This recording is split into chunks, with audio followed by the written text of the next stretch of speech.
నమస్తే మిత్రులారా.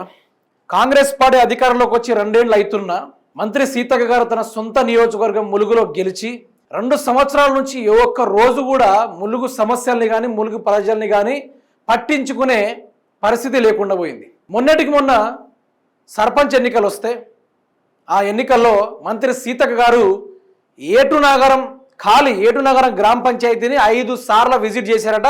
5 రోజులు అక్కడే టెంట్ వేసుకొని మకాం వేసుకొని పడుకున్నారట. ఎందుకంటే ఆవిడను మించి స్టంట్ ఎవరు వెయ్యలేరు. ఈ భారతదేశంలోనే ఎవరితోటి సాధ్యపడదు. ఇప్పుడు భారతదేశంలో సోషల్ మీడియా ఇన్ఫ్లుయెన్సర్ యొక్క ఒక సదస్సు ఏర్పాటు చేస్తారు. అందులో గొప్పగా యాక్ట్ చేసిన వాళ్ళకు అవార్డులు ఇస్తూ ఉంటారు. వాళ్ళను మించిన యాక్టింగ్ సీతక్క గారి దగ్గర మాత్రమే ఉంటుంది. మీకు ఎవరికైనా కొత్తగా రాజకీయాలు చేయాలనిపిస్తే మంత్రి సీతక్క గారి దగ్గర పోయి 1 గంట నేర్చుకొని రావచ్చు. ఇక్కడ రాజకీయాలు నేర్పబడును. ఒక కంటి నుంచి ఒక సుక్కనే రాలబడును. గుట్టలు ఎట్లా తిరగాలి, పుట్టలు ఎట్లా తిరగాలి, పారే సెలయేలులా ఏ విధంగా మొహం కడుక్కోవాలి, అక్కడి నుంచి కడుక్కున్న తర్వాత ఒడ్డున కూర్చొని ఏ విస్తరాకులు అన్నం తినాలి అనేది ఈ రాజకీయాలు. మళ్ళీ ట్రాక్టర్లు ఎక్కడ దిగబడితే ఎట్లా దొరకాలి, ఇట్లాంటి సీన్స్ ఆవిడ దగ్గర భలే నేర్పిస్తారు. ఇప్పుడు యాక్టింగ్ డ్రామా స్టూడియోస్ లాంటివి ఉంటాయి కదా నేర్పించేటి, మంత్రి సీతక్క గారు అవలంబిస్తారు. సో 5 రోజులు ఉన్నారు. అక్షరాల 3 కోట్ల రూపాయలు ఖర్చు పెట్టినా కూడా మంత్రి సీతక్క గారు కూడా గెలవలేదు. ఎందుకో తెలుసా? సీతక్క గారు అక్కడ 3 సార్లు ఎమ్మెల్యే గెలిచినా కూడా తన సొంత నియోజకవర్గాన్ని ఫస్ట్ డెవలప్ చేసుకోలేదు. ఆవిడ గారి యొక్క సొంత ఊరిని కూడా డెవలప్ చేసుకోలేదు. ఆవిడ గారికి ఏ పుట్టల్లో ఏ గూడాలు ఉన్నాయో తెలుసు, ఏ ఏరియా ఎటు పోతే గూడాలు ఉన్నాయో తెలుసు, గిరిజన గ్రామాలు ఉన్నాయో తెలుసు. మరి వాళ్ళ రోడ్లు ఎట్లున్నాయో తెలుసా? నేషనల్ హైవేలో 1 వేలో సీసీ రోడ్లో ఆ రోడ్లు ఉన్నాయి. ఇంతే రోడ్డు ఉంటుంది, బాట ఉంటుంది, అదా నడుచుకుంటూ పోతారు. సీతక్క గారికి తెలుసు, ఎవ్వరికీ తెలియదు. మనం ఒకరోజు అది కూడా మొత్తం కవర్ చేద్దాం. సీతక్క యొక్క అభివృద్ధి ఆకాశం అంతా ఎంతు లేపుదాం. ఇప్పుడు మేడారం జాతర ఉందని మేడం గారు పదే అక్కడ తిరుగుతూ ఉన్నారు. ఆడ పెద్దగా చేయాల్సింది ఏం లేదు. నేను నిన్ననే ఒక వీడియో తీసిన. 60 లక్షలతోటి ఒక రోడ్డు నిర్మించిర్రు, 30 లక్షలతోటి ఒక రోడ్డు నిర్మించిర్రు. కిందేమో ఇసుక ఎక్కడి నుంచి తేలే, పక్కన ఉన్న ఇసుకని తీసుకొచ్చి ఆడ పోసిర్రు. పైన ఒక ట్రిప్పు ఇంతే లెవెల్ మట్టి పోసిర్రు. ఒక 10 వెహికల్స్ సరిగ్గా నిలబడితే రోడ్డు మొత్తం దశకి వెహికల్స్ పడిపోయి చనిపోయే ఆస్కారం కూడా ఉంది. కానీ అది 61 లక్షల రూపాయలతో అది ఎస్టిమేషన్. ఇంకో సైడ్ ఏమో 30 లక్షలు. ఇంకోటి రోడ్డు కూడా చూపించిన మీకు 50 లక్షల రోడ్ అని. అది ఏదో డస్ట్ తీసుకొచ్చి అట్లా పడేసిర్రు, దానికి 50 లక్షలు. ఓన్లీ కమిషన్ కోసమే ఆ మేడారం చుట్టూ తిరుగుతున్నట్టుగా మనకు కనిపిస్తూ ఉంది. మీకు ఆధారాలతోటి మన ఛానల్లో కూడా అప్లోడ్ కూడా చేసిన, అది కూడా చాలామందికి రీచ్ అయింది. సో ఇక్కడ ఏంటంటే అదే సర్పంచ్ ఎన్నికల్లో మంత్రి సీతక్క గారు గెలవాలి అనుకుంటూ 3 సార్లు ఓట్లేసి 3 సార్లు ఎమ్మెల్యేగా చేసి ఒకసారి మినిస్టర్గా చేసి తన ప్రాణాన్ని సైతం పనంగా పెట్టి కార్యకర్త లెక్క భుజాన జెండా ఎత్తుకొని వాడ గల్లీ తిరిగి మరి సీతక్కను గెలిపిస్తే వాళ్ళ బిడ్డ ఒక కార్యకర్త బిడ్డ ఒక చావు బతుకుల్లో ఉంటే ఆదుకోలేదట. ఎవరు ఆదుకున్నారో వినండి, ఎట్లా ఆదుకున్నారో వినండి. ఒకసారి మీ చెవులారా 3 నిమిషాలు ఉంటుంది వీడియో. దయచేసి పూర్తి స్థాయిలో వినడానికి మాత్రం ప్రయత్నం చేయండి. ఒకసారి వినండి. ఇది మీరు పోండి, మన అక్కడ ఏదో డాక్టర్కి చెప్తా పోనీ అన్నాడు. పోనీ అంటే మనం ఎట్లా పోతాము కదా, ఇబ్బంది పోం కదా. మన లీడర్లు ఉంటారు, మాకు కొల్ల దాంట్లో ఉన్న లీడర్లు చాలా మందికి చెప్పినాం. అయ్యో లేంటికి వీళ్ళు అందరికి చెప్పినాం, ఎవ్వరు వల్ల కాలే. ఆబీదు ఉన్నాడు, ఆబీదు అంటే మా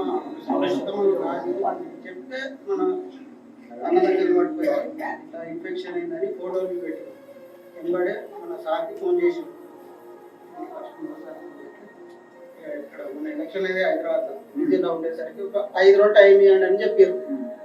5 రోజుల తర్వాత 6వ రోజు సారే ఫోన్ చేసి డైరెక్ట్ ఎంవి ప్రసాద్ హాస్పిటల్ అంటే పెద్దది ప్రైవేట్ హాస్పిటల్, అది గవర్నమెంట్ కాదు, అది ఇక్కడికి రమ్మన్నారు. ఇక మా పాపం తీసుకుని పోయినా అన్ని మొత్తం సార్ లేకుండా కూడా ఒక మనిషిని పంపించిండు. నా పేరు గాంధీ, సార్ వాళ్ళ ఉంటారు కదా, ఆ వ్యక్తి పేరు గాంధీ.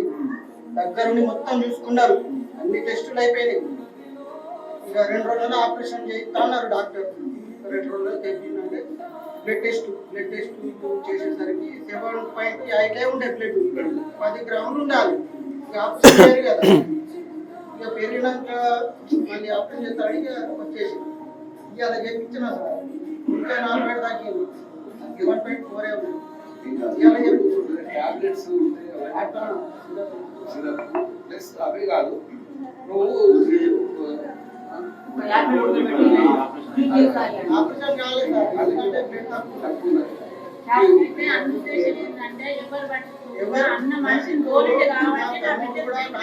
ఆ వ్యక్తి ఎవరో కాదు, మీరు వినాలి. స్వయాన సీతక్క గారి యొక్క కార్యకర్త ఆయన.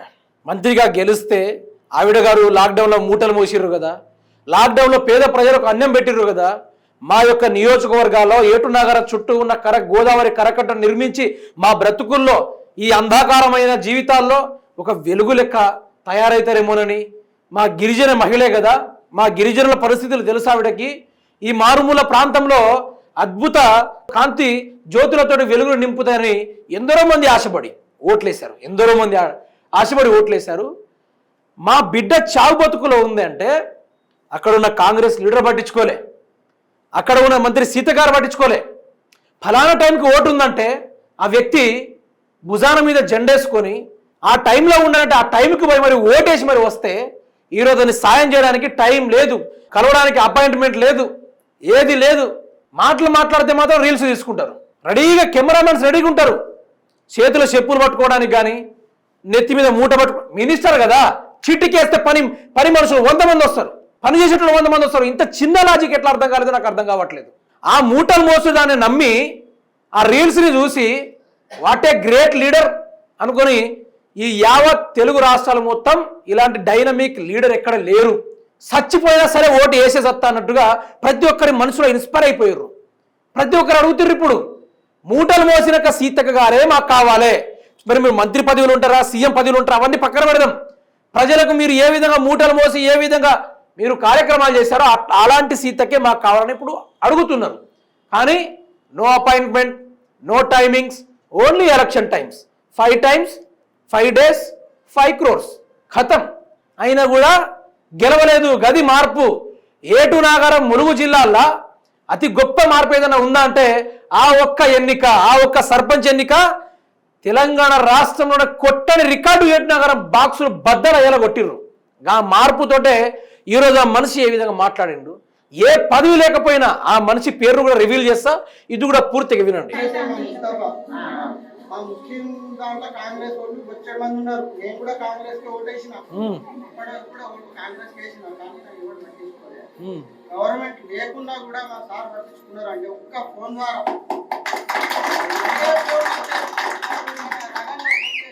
పాపకు ఇన్ఫెక్షన్ బాగున్నది, తెరవలేకపోతామంటే ఇంకా 4 రోజులు టైం ఇవ్వండి చెప్పిండు సార్. 5వ రోజు ఫోన్ చేసి ఎల్వి ప్రసాద్ హాస్పిటల్ అంటే ఎంత పెద్దది హైదరాబాద్ ప్రైవేట్ హాస్పిటల్, గవర్నమెంట్ కూడా కాదు. నేను గవర్నమెంట్ హాస్పిటల్లో ఫోన్ చేసి చెప్పమన్నా, సూపరింటెండెంట్ గారికి చెప్తా అన్న సీతక్క చెప్పలేదు. ఎప్పుడు పట్టించుకోవాలి తెలుసా, కాంగ్రెస్ ఎప్పుడు పట్టించుకోవాలి. మా సార్ ఫోన్ చేసి 5వ రోజు సరోజ్ మన లైవ్ హాస్పిటల్ అంటే ఎల్వి ప్రసాద్ అంటే ఎంత పెద్దది, 5 రోజులు కూడా నేను టైం ఎందుకు అడిగినా అంటే జూబ్లీ సెలక్షన్ లో బాధ్యత తప్ప చెప్పిన, దానికోసం లేట్ అయింది. ఎనీవే యాక్చువల్ నాకు అసలు ఒక్కటి వినండి. అతనికో పదవి లేదు. ఎవరతను? లక్ష్మణ్ బాబు గారు అనే వ్యక్తి. అతనికో పదవి లేదు. అసలు అతను ప్రజల శ్రేయస్సు కోరుకునే మనిషి. అన్న అంటే చాలు ఆదుకుంటాడట. నా దగ్గర లేదు అనేది చెప్పే ముచ్చట ఉండదు. ఆనాడు మన రాజుల చరిత్రలు విన్నాం, మనం చదువుకునేటప్పుడు కొన్ని పురాణాలు విన్నాం. ఫలానా రాజు కావచ్చు, శిబి చక్రవర్తి కావచ్చు, ఎవరైనా సరే నాకు ఇది కావాలి అంటే తన ఆస్తిని మొత్తం ధారాదత్తం చేసేంత గొప్ప గుణం గల వ్యక్తి ఆ లక్ష్మణ్ బాబు గారు. ఆనాడు శిబి చక్రవర్తికి ఓ పక్షి రూపంలో ఒక భగవంతుడు పక్షి రూపం దాలిస్తే ఆ పక్షి వచ్చి నా ప్రాణాలు కాపాడడానికి నువ్వు ఏం చేయగలవంటే నీకు ఏం చేయాలని అది చేస్తా అంటే నీ యొక్క మాంసం సరితూగేటట్టుగా నాకు ఆ తూకంలో వేయాలంటే చిన్న పిట్టే కదా ఒక తొడ మాంసం కోసేసి లోపలేస్తాడు, అయినా తూగదు. మరికొంత మాంసం తీస్తారు, అయినా తూగదు. కాలు తీసేసి పెడతాడు, అయినా తూగదు. ఇక నా ప్రాణమే నీకు అర్పించేస్తా అంటూ ఆ చక్రవర్తి ఆ యొక్క తూకంలో కూర్చుంటాడు. అప్పటికప్పుడు దైవం ప్రత్యక్షమయ్యి నీ యొక్క దాన గుణాలకు మెచ్చి నీకు ఫలానా వరం ఇస్తున్నాను అనుకుంటూ అక్కడ ఆ యొక్క చరిత్ర అక్కడితో ముగుస్తుంది. ఆయనకు పదవి లేదు. అతను ఏదో చేయాలి, సీతక్క లెక్క స్టంట్ క్రియేట్ చేయాలి అనే మనిషే కాదు. స్టిల్ మీరు గూగుల్లో చూసినా, యూట్యూబ్లో చూసినా, సోషల్ మీడియాలో చూసినా అతని గురించి చిన్న ఆర్టికల్ కూడా రాదు. ఎందుకో తెలుసా? ఏమో అంటారు కదా, ఎడమ చేతితో ఇస్తే కుడి చేతికి కూడా తెలియకుండా ఉండాలని. ఆ గుణం గల మనిషి లక్ష్మణ్ బాబు గారు. అతను చేసే కార్యక్రమాలు ఒకటి కాదు. జస్ట్ మీరు ఏటు నగరాన్ని వెళ్ళండి, వెళ్ళి దేశం తెలుసుకోండి. లక్ష్మణ్ బాబు అంటే ఏందో తెలుసుకోండి. ప్రతి ఒక్క కార్యకర్త ఎవరో కాదు, మొత్తం కాంగ్రెస్ కార్యకర్తలే ఉంటారు అక్కడ. ఫిదా సీతక్క గారి కోసం ప్రాణాలు ఇవ్వడానికి కూడా సిద్ధంగా ఉండే గొప్ప గొప్ప కార్యకర్తలు ఆవిడ గారికి ఓటేసిన వాళ్ళే. అలాంటి వాళ్ళని ఒక్కొక్కరిని ఆదుకున్నాడు ఆయన. నువ్వు సీతక్క మనిషివా, నువ్వు బీజేపీయా, నువ్వు టెర్రరిస్టువా అనే ముచ్చట్లు కాదు అక్కడ. మనిషికి సహాయం అని వస్తే ఖాళీ చేతిలో పంపలేదట. ఒకే ఒక్క ఫోన్ కాల్. మంత్రి సీతక్క గారికి ఫోన్ చేస్తే ఫోన్ లిఫ్ట్ చేయలేదట. ఎన్నికలప్పుడు రా నాయన రా, ఆ సందులో నీకు, ఈ సందులు వాళ్ళకి, సందుల్లో మీరు రాజకీయాలు ప్రస్తావించుకోండి చెప్పే ఈ మంత్రి సీతక్క గారు తన బిడ్డ ప్రాణాలు చనిపోయే స్థితిలో ఉంటే కాంగ్రెస్ కార్యకర్తలు పట్టించుకోలే, ఓటేసిన పాపానికి మంత్రి సీతక్క పట్టించుకోలే. ఏం సంబంధం ఉందని, ఏం అధికారం ఉందని లక్ష్మణ్ బాబు పట్టించుకుంటాడు? ప్రజలకు కావాల్సిన నాయకుడు అట్లా అంటాడు కదా, ప్రజల కోసం నిలబడాల్సిన వ్యక్తి అట్లా అంటాడు కదా.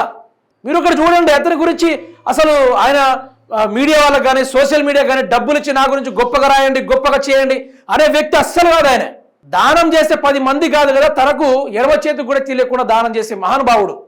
ఒకే ఒక్క ఫోన్ కాల్ తోటి 1,00,000 రూపాయలు అయిందా, 2 లక్షలు అయిందా, 3 లక్షలు అయిందా, 10, 20 ఎన్ని లక్షలున్నా కూడా ట్రీట్మెంట్ ఒక్క ఫోన్ కాల్ తోటి చేయించాడట. ఒకే ఒక్క ఫోన్ కాల్ తోటి. చాలా మందిని ఇట్లాంటి వాళ్ళు ఉండేటోళ్ళు చాలా రేర్. అసలు ఇలాంటి వాళ్ళు ఉండాలి కదా. ములుగు నియోజకవర్గం బాగుపడాలంటే, ఆ గిరిజన గ్రామాలు కానీ, అమాయకమైన ప్రజలు కానీ వాళ్ళ బ్రతుకులు మారాలంటే ఇట్లాంటి మనిషి కావాలి కదా. ఎక్కడో ఛత్తీస్గఢ్ నుంచి బ్యాచ్ని దింపి అడవుల్లో ఎక్కడెక్కడో ఊర్లలో ఉంచి వాళ్లకు అడిగితే మీరు వెళ్ళండి, ఎప్పుడైనా నా మాట నేనేదో వ్యూస్ పెంచుకోవాలనో, సీతక్క పైన ఆధిపత్యం చెలాయించాలనో, ఆవిడ కుర్చీ కూరగొట్టాలనో ఎటువంటిది లేదు. మీరు అదే ఊర్లలోకి వెళ్ళండి, కరెంట్ ఉండదు, తాగడానికి నీళ్లు ఉండదు, ఏదైనా సమస్య వస్తే హాస్పిటల్స్ ఉండదు, చదువుకోవడానికి బడులు ఉండవు, అసలు ఏం సౌకర్యం లేకుండా అడవులలో గూడాలు వేసుకొని మీరు ఏదైనా అడగండి, ఏదైనా ప్రూఫ్ ఉందా మీ దగ్గర, ఐడి ప్రూఫ్ ఏదైనా ఉందని అడిగితే వాళ్ళు చూపెట్టేది ఒకటే voter ID. Aadhaar card address ఉండదు, ఆధార్ కార్డు ఉండదు, రేషన్ కార్డు ఉండదు, ఏముండదు. ఆ పాపం ఎవరికి తగులుతుంది? ఈరోజు మురుగు పేరుతోటి ఆ యొక్క విగ్రహాలు పెట్టిళ్ళు మెయిన్ ఎంట్రన్స్ కాడ. గిరిజనుల యొక్క నృత్యాలు కానీ, గిరిజనుల యొక్క కళా ప్రదర్శనలు కానీ, లేకుంటే అడవుల యొక్క కొన్ని జంతువుల బొమ్మల్ని ఎక్కడ అరేంజ్ చేశారు, ఆర్టిఫిషియల్గా కొన్ని పెట్టారు. పెడితే నేను ఏమంటున్నా, నేను గిరిజన యొక్క సాంప్రదాయాలకి విరుద్ధుని కాను. ఎందుకంటే వాళ్ళ బ్రతుకులు మారాలి. అదే తాడ్వాయి దగ్గర ఉన్న ఆ యొక్క బొమ్మల్ని కొంచెం ముందుకు పోండి, జస్ట్ 3 కిలోమీటర్స్, మీకు రైట్ సైడ్లో ఒక గూడెం పడుతుంది రోడ్డు మీదనే. ఇప్పుడు ఈ బొమ్మలకు దగ్గర ఎన్నో కోట్లు ఖర్చు పెట్టుంటారు. ఆ గూడెం వాళ్ళకు, ఆ గిరిజన బిడ్డలకు ఒక్క ఇందిరమ్మ ఇండ్లు ఇచ్చిన సరిపోవు కదా, అక్కడ ఒక వాటర్ ట్యాంక్ని ఎస్టాబ్లిష్ చేసిన సరిపోవు కదా, అక్కడ వాళ్ళకు కరెంటు సప్లై చేయించుంటే బాగుండు కదా, అక్కడ ఉన్న విద్యార్థులకు చదువుకోవడానికి క్యాస్ట్ ఇన్కమ్ లేదట. అడ్రస్ ఉండాలి, ఏ ఉండాలి, ఆధార్ కార్డు ఉండాలి, రేషన్ కార్డు ఉండాలి, ఉంటేనే కదా సర్టిఫికేట్ వచ్చేది. ఓట్ల కోసం మాత్రమే ఈవిడ గారు తెలివితోటి ఓటర్ ఐడీలు నిర్మించారు. వాళ్ళ బ్రతుకులు మారలేదు. ఈ బొమ్మలు ఎందుకు పెట్టారని అధికారులు అడిగితే కొందరు అధికారులు ఏమంటారు తెలుసా? గిరిజనుల యొక్క గొప్పతనాల గురించి ప్రజలు చాటి చెప్పాలి భారతదేశానికి అంటున్నారు. అక్కడ గిరిజనుల పక్కన చచ్చిపోతున్నారు, వీళ్ళ బొమ్మలతో ఎక్స్ప్లోర్ చేస్తారట. చెప్పుకోవడానికి అధికారికి కూడా సిగ్గు లేదు కొంచెమైనా. ఇంత వేల కోట్ల రూపాయలు ఆగం చేస్తున్నారంటే, కొన్ని వేల కోట్ల పందుల లెక్క దోసుకొని తింటున్నారు. అందులోనూ మంత్రి సీతక్క గారు గిరిజనుల మీద ప్రేమ లేదు, ఆ యొక్క అక్కడ ఉన్న ప్రజల మీద అసలే ప్రేమ లేదు. ఎంతమంది యువత ఉన్నారండి. ఒక్కొక్క ఊర్లో పోవడానికి బ్రిడ్జిలు లేవు, పెద్ద పెద్ద కాలువలు, వాగులు, వంకలు. వర్షాలు వస్తే అటే చనిపోవాలి, అటే సమాధి అయిపోవాలి. మీరు చూశారు కదా, ఓ నిండు గర్భిణి గర్భం దాల్చే టైం వచ్చినప్పుడు ఆవిడ గారిని ఎవరు ఎత్తుకొచ్చారు? 4 మనుషులు కలిసి వాగు దాటించుకుంటూ వచ్చారు. ఇదేమైనా అమెజాన్ అడవుల్లో బ్రతుకులా, లేకుంటే ఐలాండ్లో బ్రతుకుతున్న వాళ్ళ పరిస్థితి? అభివృద్ధిలో ఉన్నాం కదా, భారతదేశం అభివృద్ధి చెందుతున్న దేశం, చెందిన దేశం కాదు, చెందుతున్న దేశం. మరి చెందుతున్న దేశం ఉన్నప్పుడు మంత్రి సీతక్క గారు తన నియోజకవర్గాన్ని వదిలి మరి ఆసిఫాబాద్లో ఆవిడ గారికి ఏం పని? ఆవిడ గారికి ఏం పని?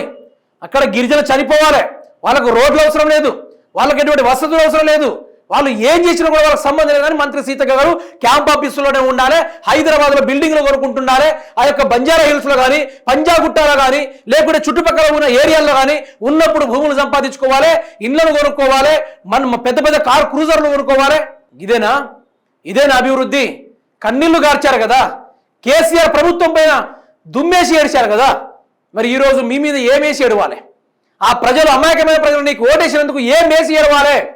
ఒక్క బ్రిడ్జ్ కట్టమని మీకు డబ్బులు శాంక్షన్ చేస్తే అట్లీస్ట్ బ్రిడ్జ్ కూడా నిర్మించాలని కాంట్రాక్టులను పట్టుకొచ్చిర్రా, లేకుంటే తెలివి లేని సన్నాసం తీసుకొచ్చారా పెట్టిర్రా?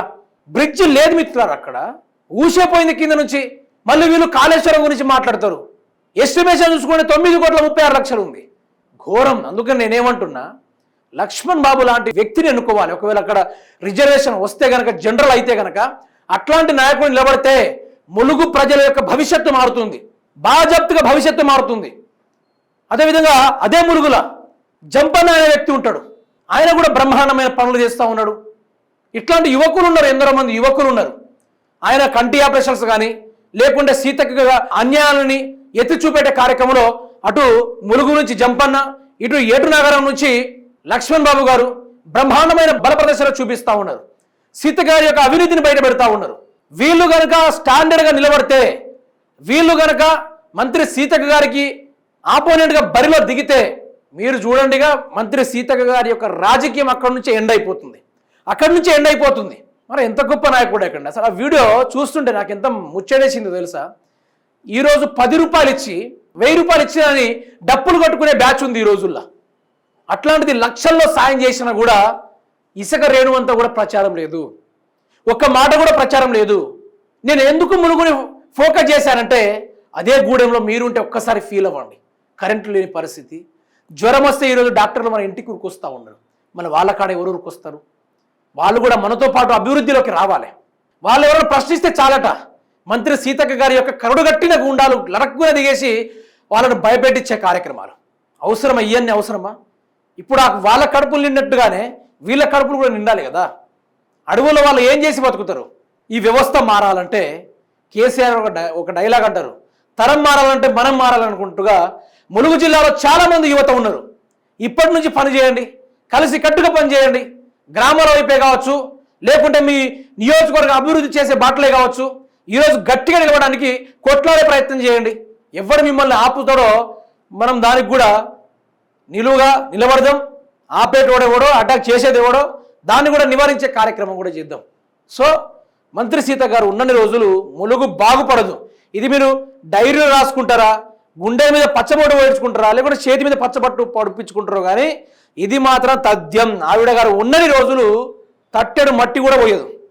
ఆ రోడ్లు బీఆర్ఎస్ ప్రభుత్వం వేసిందే, ఆ బ్రిడ్జిలు బీఆర్ఎస్ ప్రభుత్వం వేసిందే, అటు టూరిజం డెవలప్మెంట్ చేసింది కూడా బీఆర్ఎస్ఏ, బొగతాని అది టూరిజం ప్లేస్గా, టూరిజం హబ్గా మార్చింది కూడా బీఆర్ఎస్ ప్రభుత్వమే. సీతక్క ఏం చేసిందో నేను నెక్స్ట్ వీడియో చూపెడతా, మీరు దాన్ని తప్పకుండా చూడాలి.